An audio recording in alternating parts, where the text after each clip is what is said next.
Welcome, everybody. Thank you for having me here this morning.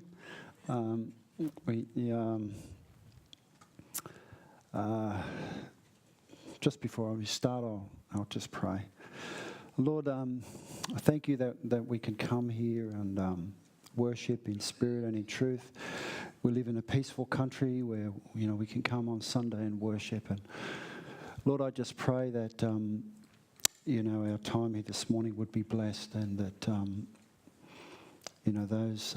those who need to hear a message from the Lord this morning it'll sink deep into their hearts. Amen. Amen.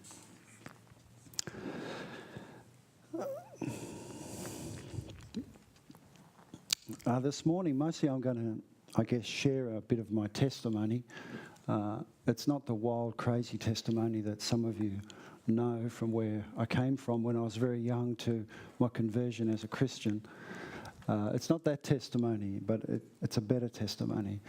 And it's a testimony of my journey in my finances, in my life of finances and business. So it's a little bit personal for me. So if I seem a little nervous and I lose my place, you'll understand. So this morning's talk is called The Blessing of Giving. The Blessing of Giving. And I guess I titled it that because I just want you to understand that there's a blessing in giving, and that I've experienced that blessing in giving. And I guess this talk this morning is more about Adriana and I, our journey from rags to blessings, really. In the early 90s, I was in my 30s, and we were in business with a couple of other business partners, and it was quite a substantial business. And we did plumbing and electrical, and then we grew from that, and we did, major infrastructure works, like we built pump stations and sewage treatment stations and all that kind of thing. So it was quite a substantial business. And we were quite large, as small businesses go in Sydney. We were turning over quite a deal of money, and we were doing quite well financially. And so this was in the early 90s. So I know some of you weren't born then, but I've been around for a little while now. And anyway, we were doing quite a few government projects. And on one particular project, we had a bit of an issue. And the issue kind of exploded a bit and got a bigger issue. And we ended up in court in an arbitration situation for about 6 years. And so that's from about 1992 for about 6 years. And the court case was sending us broke. It was just a disaster. And it just went on and on and on and dragged through the courts. And it was literally it was sending us broke. But there was no way out of it. We couldn't turn back, we couldn't turn to the right, couldn't turn to the left. And we just had to keep working through it. And we'd become Christian then, and I used to cry out to God all the time and say, Adriana and I would pray, we just wanted to get out of this situation. I couldn't really understand why God couldn't rescue us from this big problem that we found ourselves in. But the other problem that we had too in this particular business was that in the 80s and 90s, the building industry was very corrupt in Australia, and particularly Sydney. It was so corrupt that I think it was 1992, they had a royal commission into the building industry. It was so bad. And anyone in the building industry in Sydney at the time was caught up in that corruptness. Like, you couldn't do anything unless you were paying the right people. So you'd have to pay off a union official, or you'd have to pay off... this is being recorded, so I won't say too much, but you had to keep paying money to people, and that was just the way it was if you wanted to do business in Sydney. So basically, it was bribery. And our business was caught up in that. It was just a fact of life. Every business was caught up in that.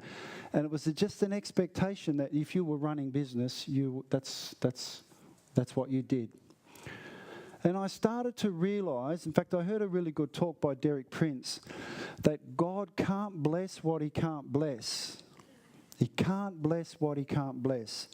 And I started to realise that we were caught up in a business that was, by default, we were in it, but we had to be greasing palms. And so there was sin in our business. And I started to realise that no matter how much we prayed, God wasn't going to bless that business. It couldn't change it because God cannot bless sin. So Adriana and I were pretty sure that we really had to end this kind of business relationship. And we wanted to get out of this situation. So by about 1998, the writing was really on the wall. We'd been in this court case for a long time. To me and Adriana, it was really obvious that we were not going to make it financially. That no matter what happened, we were going to lose. Even if we won the court case, we were pretty certain that we were going to lose everything. So 1998, I can see about 18 months ahead of us, which took us up to nearly 2000, that the court case was going to keep going for that long. And the writing was on the wall for us that we were going to be wound up or bankrupted, whatever happened, even if we won the case. So Adriana and I decided then that we were going to start setting things right because we could see a time coming when we wouldn't be in this business relationship anymore. And we could see a time coming when, we would want to move out and do things differently. But we could also see a time coming when we're probably going to be financially ruined. So we decided at the time, we really wanted to honour God, and we decided, okay, if we're going to go bankrupt, we're not going to have any personal debt. So if we were bankrupted, it wasn't going to be because of our personal debt, it was just because of business debt, and there's really nothing I can do about that. So we sat down and we worked out how much we owed to whoever, different places. But we had quite a big debt on our visa. And the reason that we had that was that the company was so broke that often I had to pay for fuel and materials on my visa card. So all up we had about maybe $18,000 worth of total debt, but probably 12 of that was this visa card. Visa card. If you can cut a visa card up, cut it up. Anyway, but we decided we were going to pay every single dime we owed personally. And unfortunately, that Visa card was in my name. So we worked on this for about 18 months as it got closer to the final court date. And I had a sense it was just going to all fall over anyway. So we kept working and working towards this date, and we kept paying off our Visa card. And I think God really honoured us in that. Because I remember as the court case was coming closer, and I had a really bad sense that was all going to fall over badly, we kept paying off the Visa card, and we wanted to make a final payment. And I got Adriana to check out the statement one evening, and I think we still owed about $2,400, which was so much money. We were so broke. But we had saved up the money. And I said to Adriana, honey, we have to pay this debt out tomorrow. We have to pay it. So I was at work the next day and I rang her and said, honey, ring the bank now. I'm driving there now. Just get the final amount. So I figured it was about $2,400. And she rang the bank and the bank said on the phone, about $1,680. I thought, well, okay, $1,680, no problem. So I raced down to the bank and I went to one bank where our cash was, and I got $1,680 out, and I ran over to the other bank that had our Visa card, and I got there and I went up to the counter and I said to the girl, look, I just want to pay my Visa out, and then I want to, cancel my Visa. I wanted to cut it up, right? And I said to her, okay, so how much do I owe? Can you tell me the final amount? And I expected her to say $1,680, and she said, $920. And I said, are you sure? And she said, yes, I'm sure. It's here on the screen. I say, good. I counted out the money, and she just closed the account. So I think God really honoured us in what we were trying to do, okay? Honoured us in how we were approaching our financial responsibilities. Anyway, 2000 came, the new millennium, you were all there, New Year's Eve, we're all still here. The millennium bug didn't get us. What was it called? Y2K. The world didn't end like everyone was predicting. And so in May 2000, the court case happened. And in fact, we won the case extraordinarily. We actually won the case. But it cost us so much that we were broke. We just sent us broke. And the banks were circling, because the banks were waiting on the court case to wrap up. So if we'd lost, they would have nailed us straight away. If we'd won, they would have taken all the money anyway. But we won the case. But it was just, the payout was peanuts, and it just couldn't cover all the debts. So the banks dived in, and all our companies were liquidated. And between myself and my other partners, we would have lost 6 Sydney properties, lots of equipment, lots of company infrastructure. And we were just totally financially broke, nothing left. And then the next step that the banks were going to do, that was about June, was to bankrupt us, because we couldn't finalise all the debts. And so they, in September, we were waiting on bankruptcy notices, okay?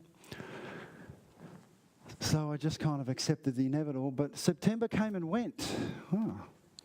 October came and went, November came and went, and I thought, maybe the bank is not actually going to bankrupt me, because bankruptcy is like crucifixion. It's pretty bad, okay?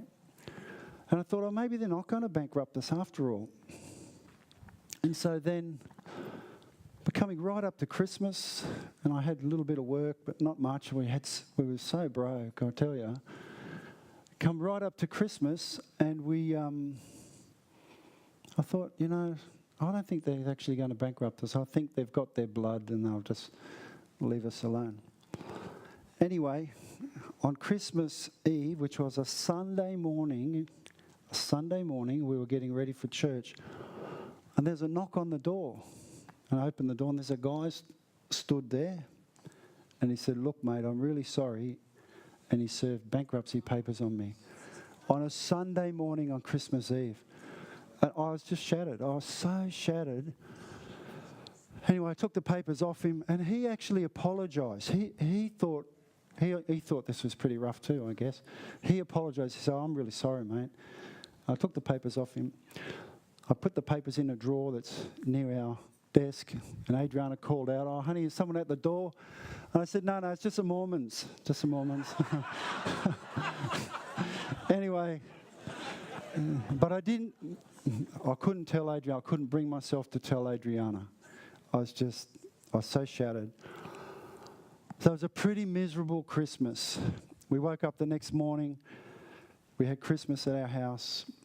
We had no money. I'd managed to buy Adriana a CD, I think, in a bargain bin at Woolies, and it was Van Morrison CD, Greatest Hits, right? And so, and anyone who's my age will know exactly who Van Morrison is.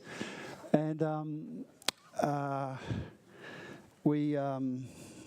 I gave her the CD. That's all I could give her, and she had a few little gifts there for the kids. I was so sad, and there was a heavy sadness in the air about where we found ourselves.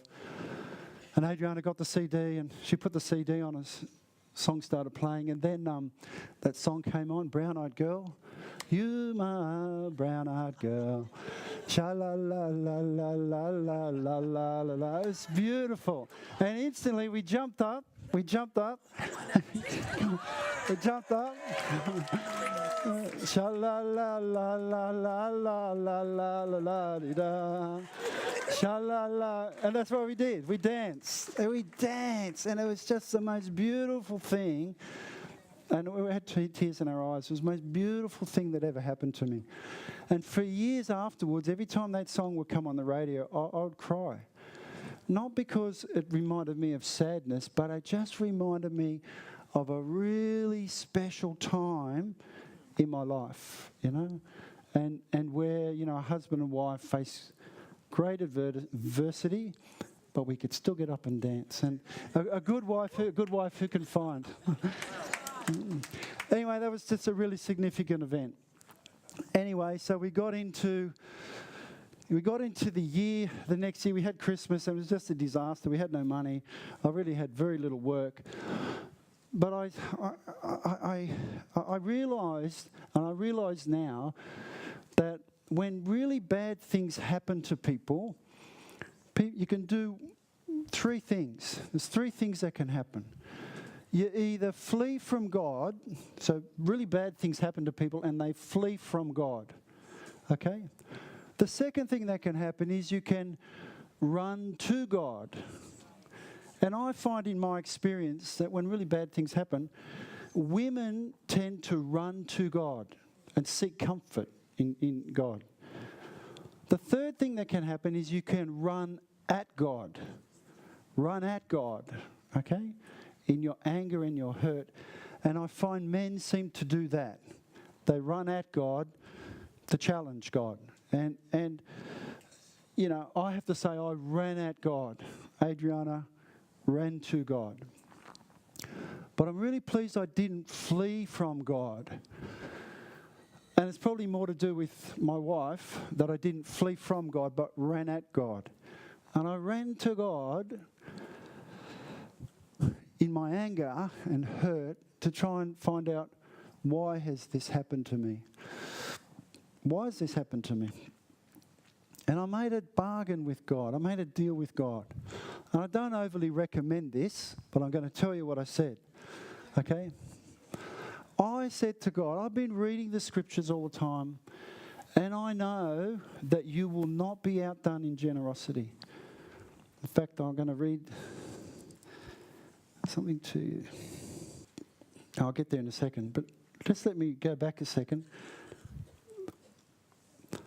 When I ran to God, I began to wrestle with God. And remember the story of Jacob? Jacob wrestling with God. And I began to wrestle with God, and I said, just as Jacob said, and I'll just read it. It's from Genesis 32, 22 to 32. So Jacob was left alone, and a man wrestled with him till daybreak. And when the man saw that he could not overpower him, he touched the socket of Jacob's hip, so that his hip was wrenched as he wrestled with the man. Then the man said, let me go, for it is daybreak. But Jacob said, I will not let you go unless you bless me. I will not let you go unless you bless me. And I started to think that to myself, right? I started to wrestle with God and say, why has this happened? I know that you promise that you will not be outdone in generosity, but I'm going to wrestle with you. I'm not actually going to let you go until you bless me. Until you bless me. So in my anger and my pain, I made this deal with God. I said, look, I'm going to start all over again. I'm going to start all over again. We have nothing. I've just worked for the last 15 years basically for nothing, really like a slave. That's how I felt. So I said, I'm going to start all over again. We're going to have an electrical business, and it's going to be squeaky clean. Squeaky clean. And we're not going to have any sin in it. No matter what it takes, we're not going to have any sin in that business. And I'm going to tithe bucket loads of money into the kingdom. And every time you send to me a request for money, I'm going to meet the request. Every time you do that. And if you do that, this is what I'm saying to God. I wasn't saying it quite as nicely as I'm saying it now. I was pretty angry. I said, if you do that, I will testify how great you are and how faithful you are. Now here I am today testifying. Now hang on a second.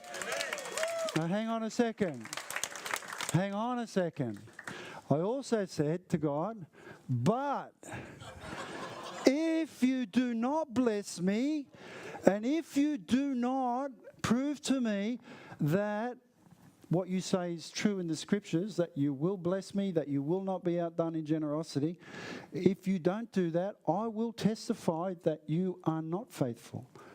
Now, I don't actually recommend you do that. But remember, I was hurt and angry. Okay? I was hurt and angry. Okay? So we got started in just a little electrical business. And the only way I could do that was I had a bucket of tools and I had an old bomb ute that was so bomb that the liquidator and the guy who bankrupted us didn't even want. He said, no, you can have that. You have that. It was such a wreck of a thing. Anyway, so we just got started. We just got started. And I got a little bit of work and a little bit of work. And oh my gosh, it was hard. I was working long days. I would take any work I could get. I was digging holes. I was laying bricks, wasn't I, Steve Esler? I built the pool at their place. I'm a skilled electrician, but I was laying block work and digging trenches at the Eslers to build their swimming pool area. But I just felt I was just going to do anything that God sent me. I was grateful for any work. And honestly, we were eating hand to mouth. From week to week, we just had nothing.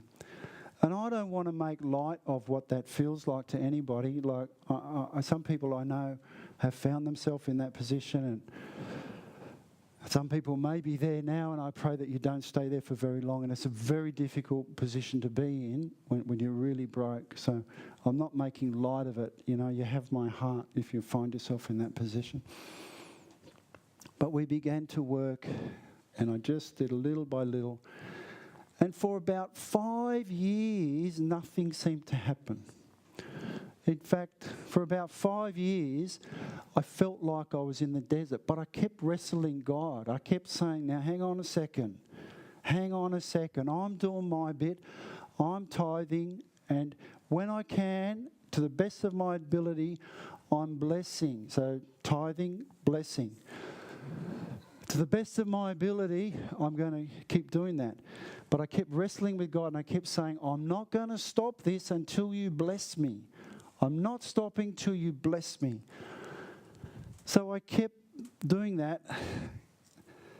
And I felt like I was in the desert, the desert. But I came to realise, and I've since come to realise very well, that actually the desert's not such a bad place, because God fed us, and He watered us, and He gave us a place to live. And He purified us. So the desert wasn't such a bad place, although at the time it doesn't feel so good. But when I look back, I can see God's hand in that. In about 2006 or 7, I can't quite remember exactly when, I began to do some work in the eastern suburbs of Sydney. We picked up a builder there, and we're doing their electrical work. And I noticed that this guy was really generous. Like, he'd always bring coffee to the site for all the workers. He'd buy lunch. He would... He just did, he just bent over backwards. He was the boss, but he bent over backwards for all the workers, and he kept doing all these really generous things and buying coffee and more lunch and coffee, and I loved it. I thought, I thought this is really good, and I thought, oh, well, of course he can buy me coffee every day and lunch because he's got heaps of dough anyway. I mean, he seems rich anyway. But then when I started to find out more about him, I found out that he actually came from really humble circumstances and very poor circumstances, and yet now he was very wealthy. And I started to draw a connection between generosity and blessing. Now, he wasn't a Christian, but he was certainly coming under a blessing, just like Joe said before. He was coming under this blessing of giving, this blessing of being generous. So I started to get this idea that, well, maybe generosity is a bit of a key here. So I found myself starting to do the same. Just where I could was just buy the coffee, buy the lunch. Masimba comes to work with me sometimes, an undergraduate from uni. I buy your coffee when you come, don't I? I buy your lunch. It's not all bad, is it? No. But what happened was the guy, the builder, he planted a seed in me of generosity. Just generosity. So I've always now done that. ever since then. Like if you want a free lunch, just come past my office. I'll pay for your lunch, no problem at all, because I know that that blessing will come back to me. And then I started to realise I'd go out with these other businessmen, and you'd have lunch in a group, and they'd be like fighting to pay for lunch, or someone would jump up first and go and pay for the meal, and you're all ready to go, and the waitress says, "Oh no, someone's already paid the bill." And I thought, okay, I like that. So then I found myself doing that. So, go out to dinner with a bunch of guys, I'd just go up and pay the bill. And it wasn't always cheap, and I couldn't always really afford it, but I was taking a faith step, because suddenly it started to, it seemed to happen that I would give money away and bless, but I always had more to kind of give away and bless again. Like it didn't seem to deplete my resources, even though I didn't necessarily have the money in front of me, or I couldn't, the money wasn't there now, but it just seemed to come back. So I started to see that this was probably a bit of a key. Okay, so we just started on this road of generosity. Then another thing that Adriana really got onto was in about 2004 or so, or 2 maybe, we read this book. It's an old Derek Prince book. Well, my kids have drawn all over it. That's how young they were. How to Pass from Curse to Blessing. And that's a wonderful book. And I haven't got time to really talk about that this morning. I'm going to run right out of time. But if you're struggling in finances, especially as a family, get that book out, okay? Go through it and pray it, okay? Highly recommend it. It will change your family's destiny as far as moving from curses to blessing. And now we see our family as the first of 10 generations that are going to walk in a blessing. And we proclaim that now regularly. We would pray that. We pray right down to the 10th generation, that they're going to be blessed, okay? So I highly recommend the book. Highly recommend it. Another thing that we got onto in this time of really struggling with God was Deuteronomy 28. The blessings for obedience. And I highly recommend you read and get into the blessings of obedience. And, if your husband and wife do it as a couple, young man, young woman, get into this. But blessings of obedience. There's so many blessings when you're obedient. I won't read them all out because I will run out of time. But 28:12 says, "The Lord will open the heavens, the storehouse of his bounty, to send rain on your land in season and bless all the work of your hands. You will lend to many nations, but you will borrow from none. The Lord will make you the head and not the tail." And that, the head and not the tail, became very important to Adriana and I. And we began to pray that often, that we would be the head and not the tail. We would lend to many and borrow from none. Okay, and that's been a bit of a hallmark of our business, where nowadays where we borrow from none. We borrow from none. Okay, and we are the head and not the tail in all our circumstances. So I really encourage you to read Deuteronomy 28 and really read it and proclaim those scriptures. So I was really determined to hold on to these promises. And I'm saying to God, okay, I'm going to be obedient. I'm still wrestling with you, and you're going to bless me. And it's coming, but it hasn't come.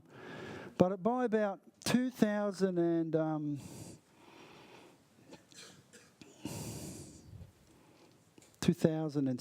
I suppose, we started to see a bit of a shift, okay? A little bit of a shift in what we were doing. I think it had a lot to do with that pass from curse to blessing. But then we also read another really good book that I don't have time to talk about this morning, but it's called Biblical Principles for Being Debt-Free. Excellent reading, excellent reading. But the really amazing thing about this book is the first chapter is a bit of a hit you over the head with a cricket bat. And it says, the first chapter pretty much says, stop spending on yourself. You already have everything you need. And when I first read that, I thought that was a bit brutal. I honestly, I felt like someone had slugged me. Right? And the first chapter is just one page. The second chapter, he says, give to others. And it's 4 pages long. Like it's 4 times longer than the first page, which says stop spending on yourself. The second chapter, and it begins by saying, there's nothing more pleasing in the world than being able to give to others and bless to others. Excellent book. Okay, if you want to really do some good reading, do that one. So we got right into that, and we read that book.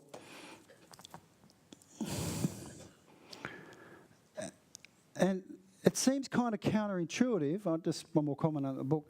It seems kind of counterintuitive that the book says get debt free, but the second chapter says give money to others.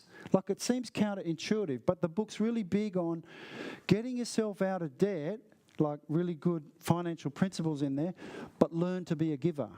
Learn to be a giver, and you'll reap so many blessings.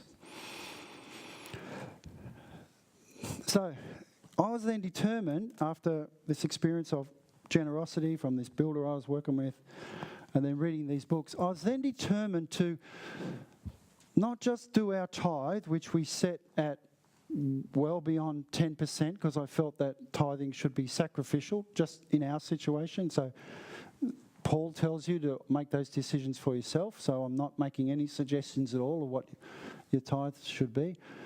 But I also felt that there was another key, was giving over and above tithing. And I felt that this was where the blessing was going to lead us. And so it's really easy to give when you've got heaps of dough. It's really easy to give when you've got lots of surplus. It's really easy when you look around, you see rich people, you found out they gave 10,000 to some charity, or they gave this, or they gave that, and you say, well, of course they can, they're rich. But it's hard to give when you don't actually have the money in your bank account. You know, you don't have surplus, or you look at the money in your bank account and you know it's allocated to this and you know it's allocated to that. That takes a faith step, okay? So faith, giving and faith are really intertwined. And it's impossible to please God without faith. Where's that scripture? Hebrew. I wrote it down. I'm just testing you. But I began to see tithing as my obedience to God, okay? And I've come to learn that obedience was better than sacrifice, so I really began to see tithing as obedience to God. But giving requires that we have faith, okay? And we give out of faith. And for years and years and years, I've run into other business people and people in different churches and all over the place, or even not in church, you just run into them out in the street. They say, oh, if I had lots of dough, I'd give heaps of money to the church. Or if I won the lottery, I'd buy the new building up there. Or, if I just had a fabulous job, I'd give heaps more. But, I don't actually think that they would, right? I don't actually think that they would. If you can't learn to give when you have very little, you're never going to give anything away when you have lots of money. When you win that lotto, you're not going to give the money away, because giving is a learned experience. And it's taken me a long time to learn the experience, to learn that every time there's a need, I just give out of faith. And and my wife Adriana has caught on to this very well. And sometimes I come home and I say, "You gave what? To who?" But she's learned it very well. So giving is a learned thing. So don't think that, I can only give when I got lots of money, or don't think that I can give when I'm retired and I've earned all my dough, or I've made my big business. Because if we go to Malachi 3:10, God encourages us to give. But you know what? In all the scriptures, it's the only time he allows us to test him. He says, test me in this. He talks about tithing and bringing the first fruits, blessing. Is it up there? Yeah. Test me in this. Oh, yeah, I'm going to test you in this when I read that. I'm going to test you in this. And I've had lots of people, they say, oh, I wish I was rich, I could do this. I wish I was rich because I could do that in the kingdom. But, I don't think that they would. Like I said, I don't think they would put money into the kingdom. And the scripture agrees with me. If you read 1 Timothy 9-10, those who want to get rich fall into temptation and a trap and into many foolish and harmful desires that plunge people into ruin and destruction. For the love of money is the root of all kinds of evil. Some people eager for money have wandered from the faith and pierced themselves with many griefs. Look, just Google up people who win the lottery, and there's so many disaster stories, isn't there? People who thought they were going to do so much for charity and all sorts of things, they win the lottery and it can bring them undone. And there's some really sad stories about people who end up in ruin and they won a few $1 million. And you think to yourself, how could that possibly happen? But see, money will corrupt us. Like, we don't know our own hearts sometimes, and we think we can handle money. And I used to cry out to God lots. I'd see people with money and I thought, I could do that, God. I could have that money. Give me $1 million, I could have that. But I've come to learn that no, it would have ruined me. It would have ruined me because I hadn't cultivated this learned experience of generosity, and it would have corrupted me, and I would have, I don't know, what do people do? They get lots of money, and you find people end up in all sorts of difficulties and problems. The richest man on the planet at the moment, I think, is Bill Gates.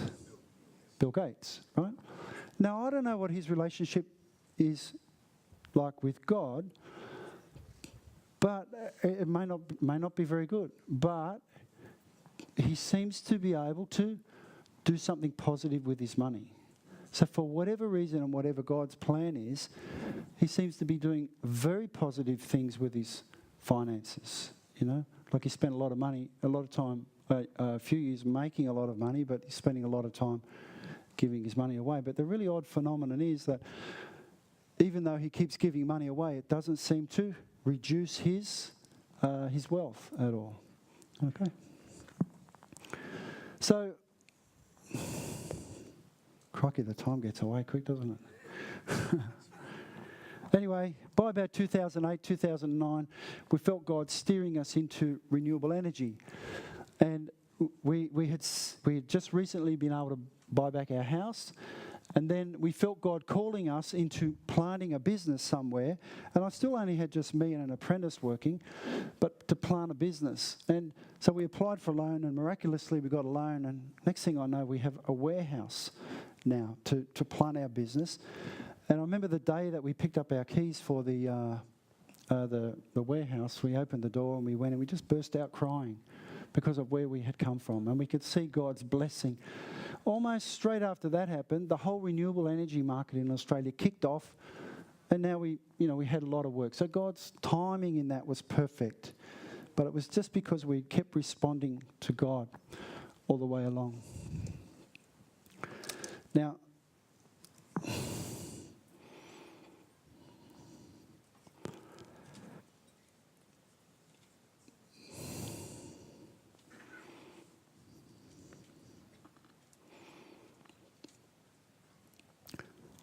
I have to skip a few things because we're running out of time. But look, when we submit our money to God, God can bless it. Right? Now, God's all about sowing and reaping. Okay?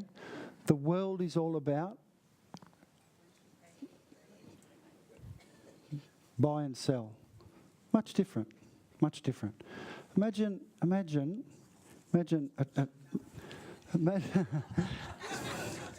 a $20 bill. A $20 bill, okay? So you're walking along, $20 bill. This is how the world, this is the world's view on money.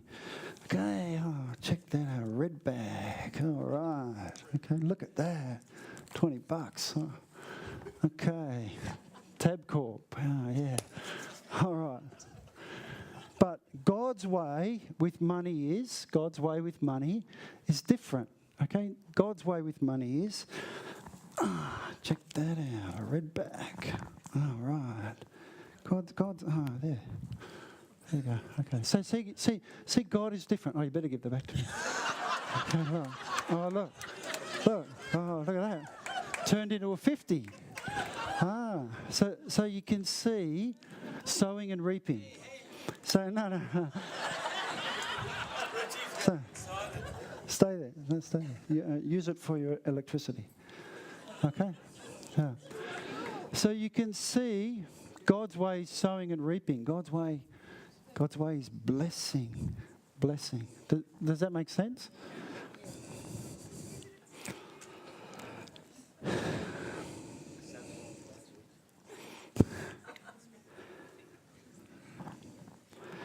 Look, the enemy, I had a whole lot of other stuff, but I'm going to run out of time.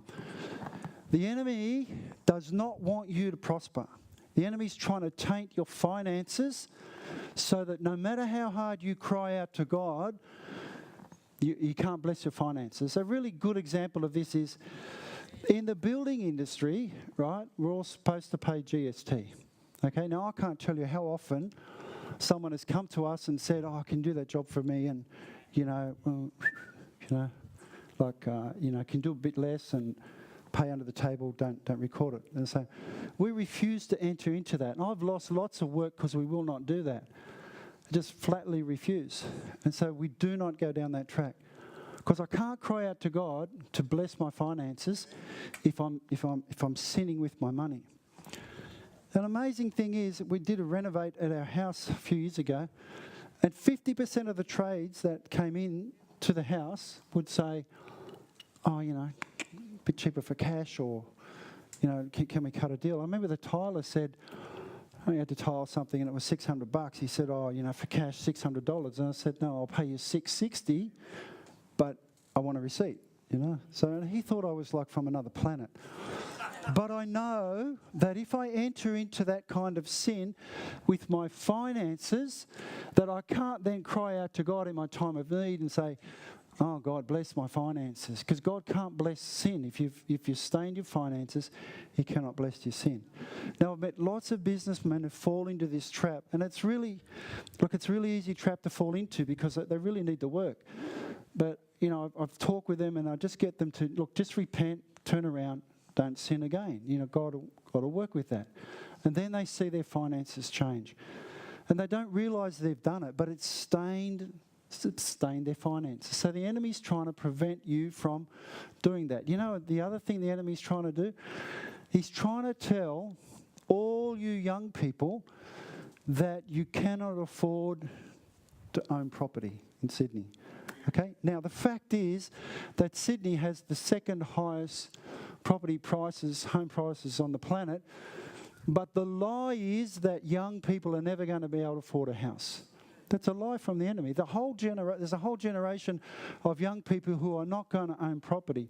Now, in Genesis, God says to go forth and multiply. Well, get married first, but go forth and multiply. Go forth and multiply and subdue the earth. Except, of course, if you're trying to buy property in Sydney. No, he doesn't say that. He says, go forth and multiply and subdue the earth. Okay? Now that's like a commission to us and an allowance for us to go and do that. But if you young people particularly keep believing the lie that you can never own property, it'll just happen that way. You must proclaim with your lips and your mouth that, yes, I do have an inheritance. I am going to be blessed. My career is going to be good. If I start a business, it's going to prosper. I am going to be able to support my family. I am going to be able to buy property and prosper and bless into the kingdom. You've got to stop believing the lie. And even parents must stop saying, "Oh, my children will never afford a house. Oh, they're never going to get a property. I don't know what I'm going to do." You're confessing that with your lips as well. You've got to change what you're doing and say, yes, my inheritance is in God's promises, not the lie of the enemy. And you know, it's a really odd thing, and you go home and think about this. How many times do you see on TV, you know, those gambling apps on phones and all that kind of stuff? And it's terrible. It's just, they're all over the place now. And I've noticed that began to rise really sharply when Sydney property prices began to rocket up. Because what it does is it's taking hope away from young men and women. You're not going to be able to afford a house anyway, so you may as well just go and enjoy yourself, gamble. Or gamble, and that's the way you're going to make your money. Okay? So there's a really, to me anyway, you think about it yourself, there's a strong correlation between that kind of gambling and, you know, what's happening in our property market and the lie that you're all being fed. So I would encourage you, don't believe the lie and look to God for his promises. I would encourage you to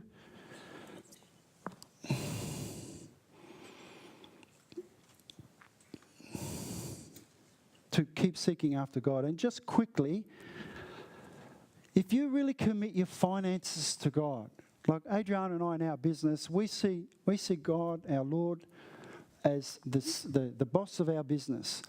And our finances are his finances. When there's a call on our business to help sow into something, we just trust that God has sent that call to us and we meet the need. Now, you know, I've begun to think that I'm the most wealthy guy I know. No, honestly, I have, because every time that God puts before us a challenge, when we step out in faith, he meets that need. So if you really thought about that, if everyone really got onto that, we have the wealth of the nations here in this room. We do. If you really got onto you know, we walk in faith, we trust God, he calls us to do something, and he meets every need and provision. There's a few really good spin-offs when you really align yourself with God. In my life anyway, though I'm sure there's more, but I know two. One is enthusiasm. Enthusiasm for what you do. How many people do you know just hate their job? Just hate getting up on Monday mornings to go to work. I stop in and get a coffee on Monday mornings and I say to the people there, Monday morning, couldn't wait to get to work, got up early. Yeah. And they look at me like I'm kind of crazy. But I'm so enthusiastic about what I do. Honestly, at my age, I should be thinking about slowing down for retirement. But I'm just so enthused. And enthusiasm is a Greek word, and theos, meaning God within. I know that it's God within me that gives me this enthusiasm. Sometimes, Masimba, am I going to look like I'm going to burst with enthusiasm, don't I? I'm just going to explode with enthusiasm. And I challenge any young man to keep up with me in a day at work. No, honestly, I cannot. Sometimes I feel like I'm just going to explode, but I know I've been like this now for probably 6 years. You couldn't sustain that yourself. I know that's a godly thing. Another really amazing thing that happens is inspiration. Inspiration is theo. I'm not real good with Greek. Theonostos. Theonestos, with inspiration, which is, plumber, right, a Greek plumber. But what that means is God breathed. God breathed. Now, if you really want to be inspired, and particularly young people, if you want to go into university and be inspired and get out of uni and do something amazing and make heaps of money, commit your life and your finances to God, and he will implant in you inspiration. Now, we've had to solve some really tricky problems at work, and like we get some great jobs, but some of them are really tricky. Like Simo, we did a job together and we had to solve these problems that were just godly given inspiration. And people said to me, wow, how'd you come up with that idea? Or we did some consultancy for a council, and there was a huge problem on the job. And it all started looking like it was going to be my problem. And I was praying here one day in worship. I thought, God, this is all going really bad, but But God dropped something in my mind when I was here, something totally off the radar. And I got in the car to Adriana and he said, you know what the answer to that problem is? And I told her. And we saved the council a fortune just in this single idea that I had, okay, from God, because it's godly inspiration. So, you know, when I was Simon's age and Paulie when I was his age, I used to think we'd invented everything. I was really disappointed when I was in my early 20s. I thought there's nothing left to invent. We got the Walkman, we got Ugg boots, we've got V8 supercars. There's nothing left to invent. And I thought that life was just going to be dull. I thought, oh man, I wish I could invent something and then make heaps of dough. But I noticed, I took Simon and Paul away on a trip before Christmas. We went away working together. But they're young Christian men, and already I see this planting of inspiration in their minds because we got talking and they're so excited to get finished with their degrees so they can get out in the world and invent everything. They see it much different than I did. I saw it that, well, there's just nothing left to invent. They see it, man, there's so much to invent. Let me get out there and do it, right? So it's just, you know, God's planted within them the godly inspiration. So to me, they're really two really good spin-offs is enthusiasm. And if you don't think I'm enthusiastic, come to work with me for a day or two, okay? And you'll be convinced. And then, you know, godly inspiration. So, look, we've run right out of time. But look, I just want to really encourage you all that there is a blessing in giving. Don't be frightened to meet a need when you get an email and we have this happening or that happening. Take a faith step, sow into the kingdom, and you'll just get so much return. And I can only say that because I went through the process of challenging God and wrestling with Him until He would bless me. And now I can testify to the goodness of God and the blessing of God in my life. Thank you. Amen.